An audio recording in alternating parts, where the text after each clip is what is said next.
Jadi gini, kita harus tahu dulu tadi Paskahnya itu. Jadi gini, karena manusia itu di dalam, sekali lagi di dalam perbudakan, di dalam karena tadinya hidupnya di dalam pemberontakan kepada Tuhan, hidup dalam perbudakan sehingga mereka nggak bisa merdeka, nggak bisa mengabdi kepada Tuhan. Mereka ada di sini. Satu-satunya jalan supaya mereka nggak ada di sini adalah harus ada pengorbanan. Itu makanya kenapa di sana di ketika Tuhan bilang di Keluaran itu dibilang ini menjadi harus ada domba Paskah.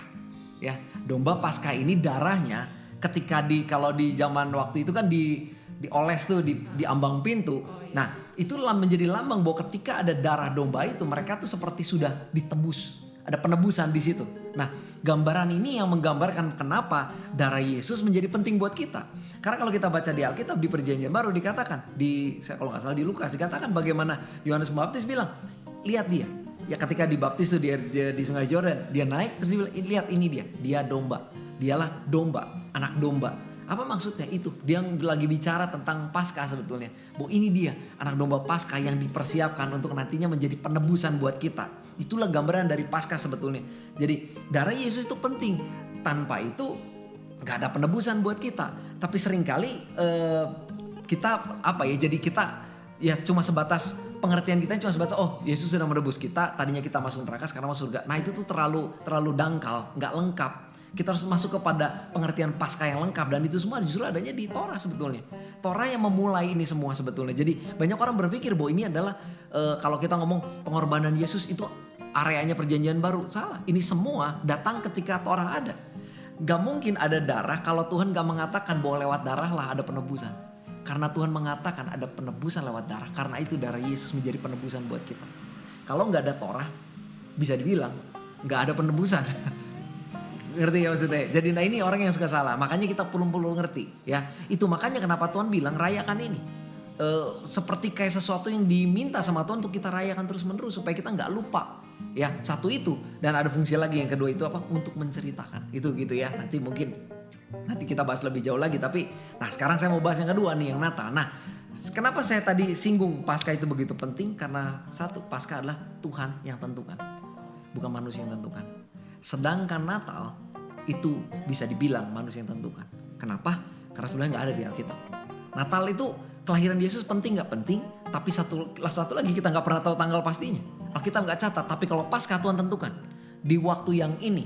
Makanya kalau kita baca di Keluaran sama di zaman ketika Yesus pada akhirnya mati di kayu salib. Itu matching waktunya. Berulang. Kayak persis gitu. Jadi ini dari situ kita bisa tahu ini persis. Ini waktunya gitu. Nah sedangkan Natal Alkitab gak catat.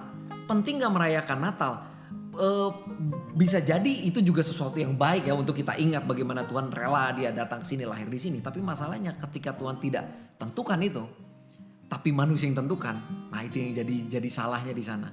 Ya banyak orang kan salahnya, lebih fokus kepada yang tampak seperti perayaan, sesuatu yang kayaknya rame, seru, bagus sih. Tapi kalau kita nggak dapat arti rohaninya, maka ini hanya sekedar jadi perayaan, tidak ada artinya, gitu. Ya.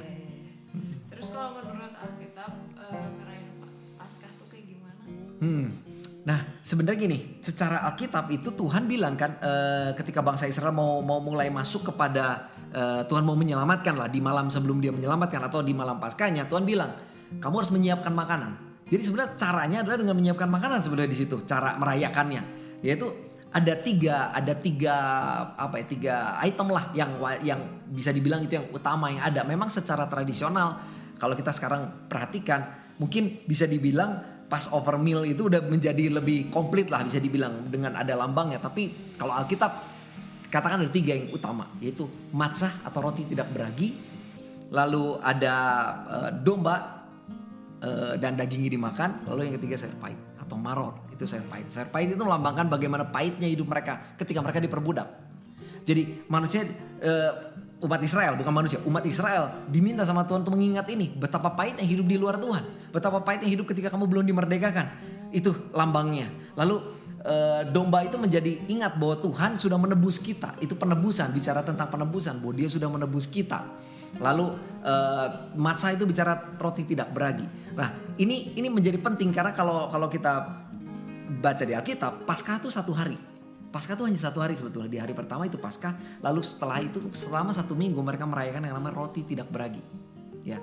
Nah, apa sih lambang dari roti tidak beragi? Gini, hidup manusia itu penuh ragi sebetulnya. Dan kapan kita bisa punya hidup tidak beragi? Adalah ketika Tuhan menebus kita, membawa kita keluar dari perbudakan. Disitulah kita bisa punya hidup yang baru, hidup tanpa ragi. Itu makanya kita masih merayakan Hari Raya Roti Tidak Beragi untuk mengingat bahwa hidup saya harusnya bersih tanpa ragi.